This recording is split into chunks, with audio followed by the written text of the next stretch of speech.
Behavioral modification techniques. This approach harnesses the power of consequences to reinforce desired behaviors and discourage unwanted ones. By systematically rewarding yourself for each time you exhibit self-control, such as resisting a craving, and setting up mild penalties for lapses, such as extra chores for impulse purchases, you can gradually train your brain to prefer behaviors that align with your long-term goals. This method is rooted in the principles of operant conditioning and can be customized according to individual needs and preferences. Relapse prevention. Initially developed for treating addiction, this technique is broadly applicable for any form of behavior change. It involves identifying high-risk situations where lapses are likely and developing both coping strategies and contingency plans. This might include practicing specific thoughts or actions that will divert or diminish the impulse, thereby strengthening self-control. It's about preemptive action, planning how to prevent a lapse before it happens. Metacognition. Metacognition refers to thinking about thinking. This involves monitoring your own thought processes and recognizing patterns that lead to impulsive decisions. For example, if you notice that you tend to make impulsive purchases when shopping online late at night, you can set rules for yourself to avoid this behavior. By understanding and regulating your thought processes, you can significantly improve your decision-making and self-control. Motivational interviewing. This is a collaborative conversation style intended to strengthen a person's own motivation and commitment to change. The therapist helps you articulate your intrinsic values and connect them to your behavior change goals, often revealing personal motivations that were previously overshadowed by immediate gratifications. It's particularly effective because it doesn't impose change, but rather supports your own reasons to adjust your behavior. Dialectical behavior therapy, DBT. Skills. DBT involves a robust set of skills training that includes mindfulness, focusing on the present moment without judgment, distress tolerance, bearing pain skillfully, emotion regulation, managing and changing intense emotions that are causing problems in a person's life, and interpersonal effectiveness, navigating conflict and interacting assertively. These skills collectively enhance a person's ability to maintain control over their emotions and actions, directly impacting their ability to exhibit self-control. Therapeutic journaling. This practice goes beyond simply keeping a diary. It involves writing in a way that processes and evaluates your actions, thoughts, and emotions. By regularly reflecting in writing, you can uncover deeper insights into why you might struggle with self-control in specific situations, and you can start to see patterns and triggers.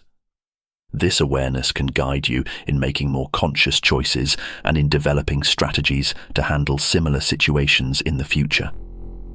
Socratic questioning. This method is named after the classical Greek philosopher Socrates, who advocated for a deep, systematic questioning of underlying beliefs. By applying this to your own thought processes, you can begin to uncover and challenge assumptions that lead to loss of self-control. For example, if you believe that you deserve a treat every time you're stressed, questioning this belief can help you realize that there are healthier ways to cope with stress. Biofeedback. This technique involves using sensors that monitor physiological data like heart rate, muscle tension, brain waves, and more.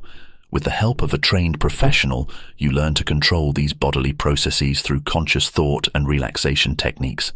Over time, this can lead to better emotional regulation and increased mental discipline, both of which are essential for good self-control. Narrative therapy. Everyone has a story they tell about themselves, and narrative therapy focuses on reshaping this story.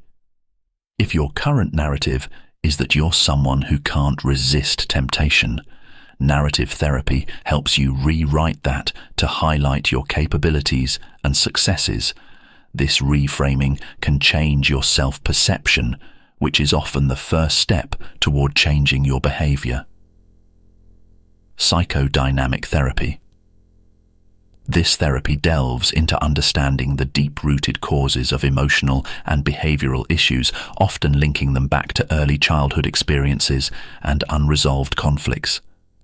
By bringing these subconscious motivations to your conscious awareness, you gain the opportunity to understand and control these impulses better, rather than being driven by them unknowingly. Autogenic training. Developed in the early 20th century by German psychiatrist Johannes Heinrich Schultz, autogenic training involves a series of exercises designed to reduce stress by encouraging your body to respond to verbal commands. These commands prompt relaxation and a feeling of warmth throughout various body parts, fostering a peaceful mental state that can help counteract moments of high stress or impulse. Mindset shifting. This psychological approach involves altering your basic beliefs about your abilities and potential. By moving from a fixed mindset, my abilities are static, to a growth mindset, I can develop my abilities, you can embrace challenges, learn from failures, and persist in the face of setbacks, all essential components of strong self-control. Self-compassion exercises. Kristin Neff, a leading researcher in this field, suggests that self-compassion involves three key components: self-kindness, common humanity, and mindfulness. Practicing self-compassion means you are kind and forgiving to yourself, understand that mistakes are a part of human experience, and are mindful of your emotions without being overwhelmed by them. This approach helps mitigate the shame and frustration that often sabotage efforts to maintain self-control. Rational Emotive Behavior Therapy, REBT. Developed by psychologist Albert Ellis in the mid-20th century, REBT helps identify irrational beliefs and dysfunctional attitudes, e.g., perfectionism or extreme fear of failure. By challenging these beliefs and replacing them with more rational and achievable thoughts, you can reduce emotional distress and enhance your ability to remain controlled and deliberate in your actions. Solution-focused brief therapy, SFBT. This approach emphasizes building solutions rather than solving problems. It focuses on what you are doing right and how you can do more of it, rather than dwelling on past problems and why you failed. This positive orientation encourages self-efficacy and proactive behavior, which are critical for self-control. Habit reversal training. This cognitive behavioral approach first teaches awareness training, so you become more conscious of your habits and the triggers associated with them.